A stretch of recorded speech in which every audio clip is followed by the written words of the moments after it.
선글라스는 왜 끼셨어요? 이 선글라스요? 제가 부상 투혼 중입니다. 요즘에 좀 과로를 했더니 눈 실비출이 터져가지고 그래서 도저히 촬영을 할 수가 없는 상태여가지고 어쩔 수 없이 선글라스를 끼게 됐습니다. 이해 부탁드립니다. 내일 시험에서 떨어질 것 같더라도 끝까지 포기하지 않도록 공부하시기 바랍니다. 단 10문제라도 맞춰서 우리 합격하기로 해요. 탑10 시작합니다. 12. 적합보험의 담보 위험, 면책 위험.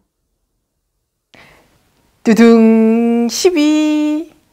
저가보험에서 담보하는 위험과 면책 위험을 공부하셔야 되겠습니다. 특히 담보 위험은 A, B, C로 구분하셔가지고요. 담보되는 위험 그리고 면책되는 위험을 공부를 하셔야 되겠죠. 특히 A에서는 많은 위험들이 담보되는데 반면 C보험에서는 이 지금 보이시는 표에서 X된 것들은 담보되지 않는다 라고 하는 것을 유념해서 학습하시면 훨씬 더 도움이 될 거라고 생각합니다. 자, 그러면 한번 연습 문제 볼까요? 해상적합보험 ICC C 조건에서 담보되지 않는 위험은 무엇이냐 묻고 있습니다. 도난, 침몰, 좌초, 화재, 충돌. 자, 2번에서부터 5번까지는 다 표에 있는 단어들이죠. 1번만 없지요. 답은 1번. 9위. 인코텀즈와 적합보험을 합친 내용. 9위. 인코텀스와 적합보험을 합친 내용이 되겠습니다. 특히 인코텀스 같은 경우에는요, 2020 버전이 시험에 나오겠죠. 11개의 조건 중에서도 여러분들이 반드시 기억해야 되는 조건은 바로 CIP 조건입니다. 인코텀스 2010 버전에서는요, CIP 조건에서 보험을 최소 범위로 들었으면 됐습니다. 그런데 2020 버전에서는요, 보험을 최대 범위로 들으셔야 돼요. 예를 들어서 A약관 같은 것으로. 한번 연습 문제 보겠습니다.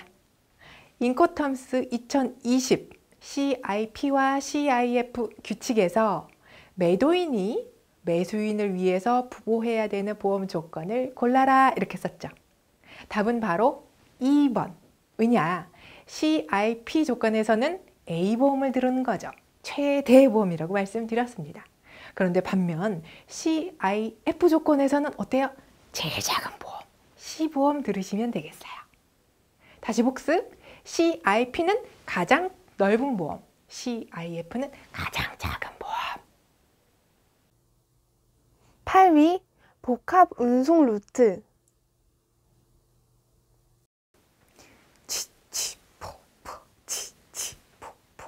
8위.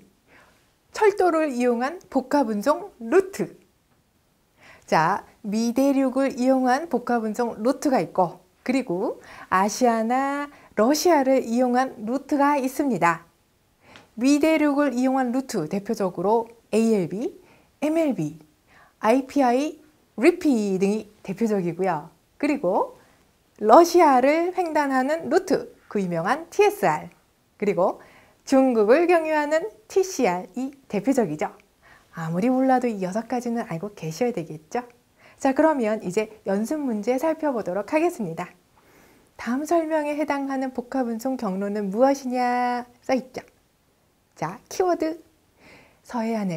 미국 서해안에서 철도에 환적된 다음 미국 대서양 연안 및 걸프 지역 항만까지 운송하는 복합운송 서비스입니다.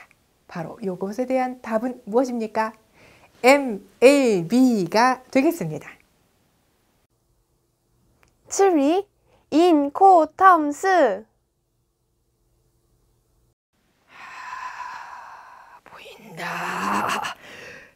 보인다. 바로 인코텀스입니다. 7위. 인코텀스. 인코텀스에서 사용하는 조건은 크게 2개 그룹이 구분됩니다.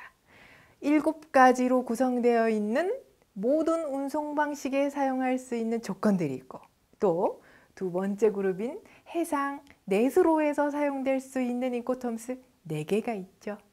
자, 앞에서 말씀드린 7가지 그리고 뒤에서 말씀드린 4가지에 각각 어떤 조건이 포함되는지를 기억을 해 주셔야 돼요. 이것만 알아도 한 문제 맞춥니다. 자, 문제 예시 보겠습니다. 운송 방식 관계없이 사용 가능한 무역거래 조건으로 옳은 것을 모두 골라라. 보세요. 답이 바로 보이죠? 보기 4번 보시면 운송 방식 관계없이 사용한 모든 조건이 포함되어 있습니다. 자, 여러분들 7개, 4개 중에서 무엇을 외우시겠습니까? 차라리 4개 외우시는 게 낫죠? 4개만 제대로 외워도 이런 문제는 쉽게 맞춥니다. 6위 forwarder. 안녕하세요. 6위 포워더입니다. 자, 여러분들 포워더의 역할을 공부하십시오. 포워더들은 운송수단을 화주 대신 수배하기도 하고 운송 서류를 작성하고 그리고 물류에 대한 전문적인 정보를 제공하고 있습니다. 하지만 적하보험을 들었을 때 적하보험에 관련된 증권을 스스로 발급하지는 못해요. 왜? 보험회사는 아니니까. 꼭 유념하세요. 연습 문제 보겠습니다. 국제물류 주선업자의 역할이 아닌 것은? 자, 어때요? 답 보이죠? 바로 5번. 해상보험 증명서를 발행한다?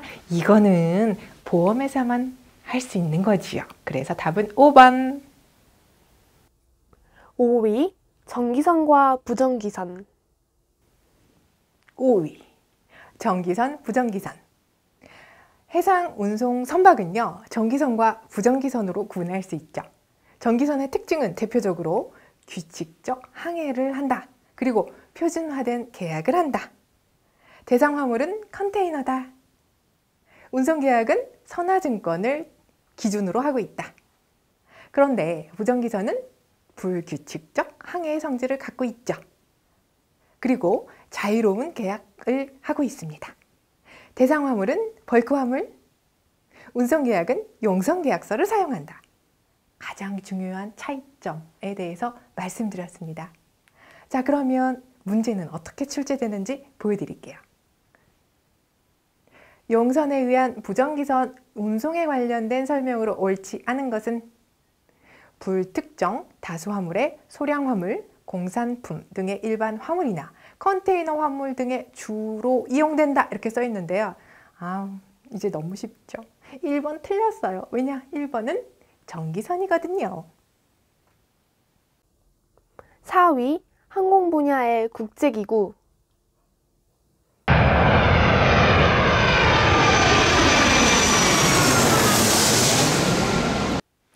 4위 바로 항공입니다. 와. 자, 3위는 항공 분야에서 국제항공기구에 관련된 내용입니다. 자, 대표적으로 어디가 있죠? 바로 이카오 그리고 아이아타라고 하는 것입니다. 서로 어떤 역할을 하는지를 기억을 해 주셔야 되겠습니다. 3위 해상 분야의 국제기구. 3위 해상 국제기구. 이모! 바로 IMO를 말씀드린 겁니다. 국제해사기구입니다. 자, 여러분들의 이모, 저처럼 혹시 바다를 좋아하지 않을까요? 자, 해상국제기구 이모! 자, 여러분들 방금 배우셨던 4위 그리고 3위를 하나로 묶은 문제를 한번 살펴보겠습니다. 자, 여기 보시겠습니다. 해운 관련 국제협약 또는 기구가 아닌 것을 골라라 라고 하는 문제죠. 자, 보기 보시면 갑자기 막 답이 보이기 시작해요. 우와, 이카오 하나만 외웠어도 맞출 수 있는 문제. 2위 해상운송장과 항공운송장. 2위 항공운송장과 해상운송장을 비교하는 내용입니다.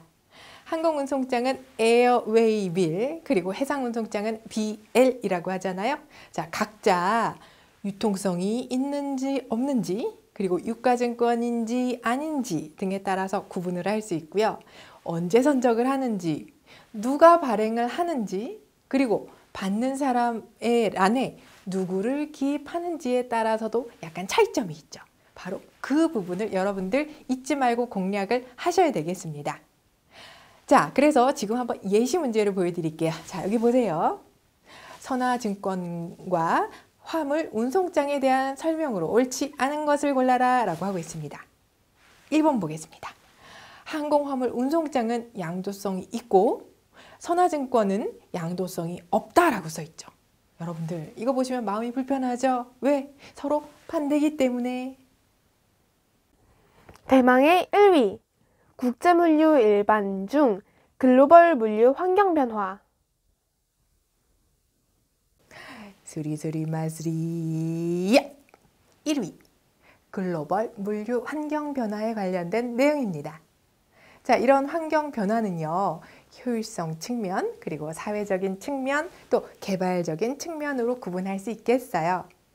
효율성 측면에서는 예를 들어서 신속한 운송이나 물류 가시성을 높이는 것, 혹은 항공기나 또 기업이나 선박이 대형화되는 것들이 예가 될 수 있겠습니다. 사회적인 측면에서는 녹색 물류나 물류 보안이 중요해진 것, 그리고 개발적인 측면에서는 새로운 항로나 또 신흥 시장을 개발하는 것 등이 포함이 될 수 있겠죠. 자, 그러면 한번 문제 볼까요? 짠! 국제물류 특징으로 옳지 않은 것. 자, 이렇게 많은 문구가 있어요. 이 중에서 좀 눈에 띄는 거 말씀드릴게요. 국제물류는 국내 물류에 비해서 짧은 리드타임을 가진다. 자, 여러분들 외국 나가는 거랑 국내 이동하는 거랑 뭐가 더 시간이 깁니까? 일반적이라면 외국 나가는 게 시간이 더 걸리죠? 근데 왜 국제물류가 리드타임이 짧아요? 말도 안 되죠? 그래서 요거 고르시면 돼요. 그 다음 다른 문장 보겠습니다. 선박 대형화에 따라서 항만의 수심이 깊어지고 있다? 맞는 얘기죠. 선박이 커지면 선박이 들어올 수 있는 항만의 물의 높이가 깊어져야 되죠.